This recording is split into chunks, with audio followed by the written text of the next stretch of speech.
We've had a pretty good season this year in the Intercollegiate Horse Show Association Conference. We've had quite a few top 3 finishes at every horse show. In the winter term, we were reserve champion at 2 of the 5 competitions, including the last one, which was point rider only at UVA. It's always hard to pull off a good finish at UVA. So we were very pleased with the way our season ended there. Wound up 6th in the conference, but that was pretty good. Point differential wasn't very far off. So we were pleased with how we wound up. And we have had good, strong practices going up, getting ready for ODACs. So it wasn't too hard to finalize the team. And once we figured out what horses we were going to ride, we were off and running. It's been a pretty great season. I mean, it was a little hard in the beginning because we had our assistant coach that we've had since we've been on the program leave and go to a different school. So it definitely was kind of an adjustment period, but I mean, we ended on a great note and we definitely have momentum going into ODACs.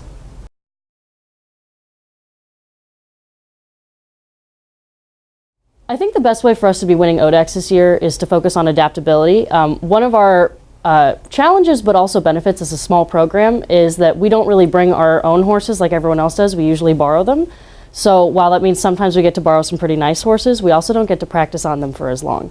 So usually we're getting on and kind of catch riding them just like IHSA the rest of the year, while our teammates, or our competitors rather, are practicing on them for the weeks leading up to the show. So we're going to have to adapt. Hollins also has a smaller ring than the other places that have hosted, and Hollins is hosting this year. So we've been practicing on shrinking Gordon's ring down and trying to kind of figure out the dimensions and work with it and prepare. Well, as I tell them every year, if they win, I'll dye my hair blue. So that's a little incentive for them. Yes, it did happen in 2014. But seriously, they practice multiple times a week, more than they do in the regular season for the Intercollegiate Conference. And then free ride on the weekends. We've done 2 open horse shows, and one at UVA at the barracks, and then the other at Hollins this past weekend, and have had good sound competition there. And I think that's gotten them pretty well ready, familiar with the horses they're riding. We are leasing 2 and using 2 of the schools that have been donated, so including the new one that we just got this year.